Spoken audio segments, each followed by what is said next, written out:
తెలంగాణ రాష్ట్ర రెండవ ముఖ్యమంత్రి రేవంత్ రెడ్డి గారు ఒక 4-5 నెలల క్రితం కేబినెట్ మీటింగ్ లో ఒక నిర్ణయం తీసుకున్నామని చెప్పిండు. ఏం నిర్ణయం చెప్పిండు? తెలంగాణ రాష్ట్ర ఎంబ్లం ఏదైతే ఉన్నదో దాన్ని సవరిస్తా చేర్పులు మార్పులు చేస్తాను, దాంట్లో ఉన్నటువంటి కాకతీయుల కళాతోరణాన్ని తీసివేస్తా, చార్మినార్ని తీసివేస్తాను, తెలంగాణ ఉద్యమ స్ఫూర్తిని నింపుతాను అని చెప్పి వ్యాఖ్యానాలు చేశాడు. ఆ రోజే మేమందరం కూడా మా నిరసన తెలియజేశాం. దానికి ఒక కమిటీ వేసి నిర్ణయం తీసుకుంటాను, తొందరగా ఎలాంటి చర్యలు తీసుకోను అని చెప్పిండు. సరే, కమిటీ వేసిండా సబ్ కమిటీ వేసిండా అది పత్రికలో చూసినాం. కానీ ఎవరు ఒక సబ్ కమిటీ కూర్చొని ప్రజా అభిప్రాయం సేకరించినట్టయితే నేను ఎక్కడా చూడలేదు. ఒక సబ్ కమిటీ ఒక కమిటీ వేస్తా అని చెప్పిండు రేవంత్ రెడ్డి. మరి ఆ సబ్ కమిటీ ఎక్కడ పోయి పౌరులతోని సమాజంలో ఉన్నటువంటి ముఖ్యులతోని ముఖ్యంగా చరిత్రకారులని తో ఎలాంటి విశ్లేషణ చేసినట్టయితే ఎక్కడ అవపడలేదు. తన నిర్ణయాన్నే ఇలా అమలు చేసి రేపు జూన్ 2వ తారీఖు నాడు 10 సంవత్సరాలు తెలంగాణ రాష్ట్ర ఏర్పడినటువంటి వార్షికోత్సవ సభలో సోనియా గాంధీ గారిని పిలిపించి మరి ఈ ఎంబులంని, తెలంగాణ చిహ్నాన్ని, తర్వాత తెలంగాణ గీతాన్ని నేను ఆవిష్కరిస్తానని చెప్పి నిన్న ఢిల్లీలో కూడా ప్రకటన చేశాడు రేవంత్ రెడ్డి గారు.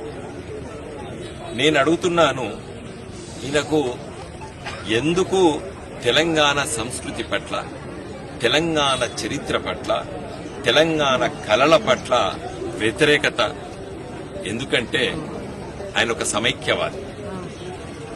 తెలంగాణ రాష్ట్ర ఏర్పాటును తుపాకీ పట్టుకొని పురవీధుల్లో తిరిగి కరీంనగర్లో చంద్రబాబు నాయుడు వెంట ఉండి భయభ్రాంతులు చేసిండు తెలంగాణ ఉద్యమకారులు. పచ్చి తెలంగాణ వ్యతిరేకి అవుపడుతున్నది. ఆయన ముఖ్యమంత్రి అయ్యి ఇది 6వ మాసం, 6 నెలల్లో ఒక్కసారైనా జై తెలంగాణ అని అన్నాడా? ఒక్కసారైనా జై తెలంగాణ అని అన్నాడా? ఎక్కడా అనలేదు. జై రాహుల్ అన్నాడు, జై సోనియా అన్నాడు, కానీ జై తెలంగాణ అనలేదు. మేము మా కళాతోరణాన్ని ఇలా సాయంకాలం పూట మరి అందరి విజిటర్స్ లాగా మేము వచ్చి చూస్తున్నాం. మా అందరి విజిటర్స్ లాగా మేము వచ్చి చూసుకుంటున్నాం, చిన్న పైసలు చూసుకుంటున్నాం. దీన్ని ఇంత గొప్ప వైభవాన్ని ఇవాళ తెలంగాణ రాష్ట్రం ఏర్పడిన తర్వాత ఒక వైభవంగా ఈ చిహ్నాన్ని ప్రపంచవ్యాప్తంగా మరి ప్రచారం అయ్యిందంటే తెలంగాణ రాష్ట్ర ఏర్పాటు పట్ల.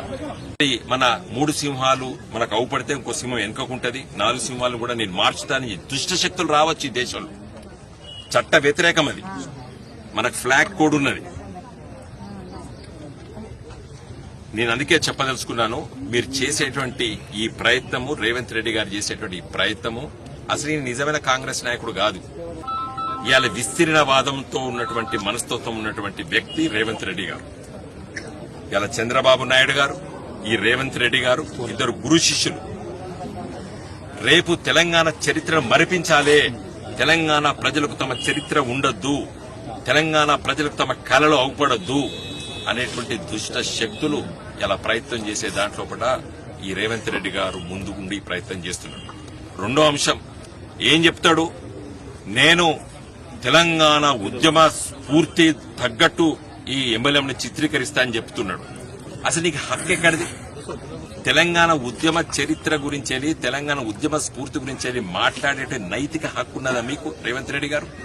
తెలంగాణను వ్యతిరేకించిన వాళ్ళు, తుపాకీ గొట్టం బట్టి తిరిగిన వాళ్ళు మీరు, తెలంగాణ ఉద్యమాన్ని అణిచేటువంటి చంద్రబాబు నాయుడుకు వత్తసు పలికిన వారు మీరు. మీరు తెలంగాణ ఉద్యమం గురించి వెళ్ళి మాట్లాడి ఉద్యమ స్ఫూర్తిని నేను చిహ్నంలో నింపుతా అంటే అది హాస్యాస్పదం. నవ్వుతారు అందరు ప్రజలు, తెలంగాణ ప్రజలు నవ్వుతారు. గవర్నమెంట్ ఆఫ్ ఇండియా నుంచి గెజిట్ రావాలి. రంజిత్ అర్థమైందా? ఇప్పుడు వీళ్ళకి ఎవరు సక్కగా ఏం తెలియదు. ఇప్పుడు ఉన్నటువంటి వాళ్ళు ఇది కేసీఆర్ గారు ప్రతిపాదన చేసిన తర్వాత కేంద్ర ప్రభుత్వం బాగా ఆలోచించి ఇచ్చినటువంటి జీవో కాపీ.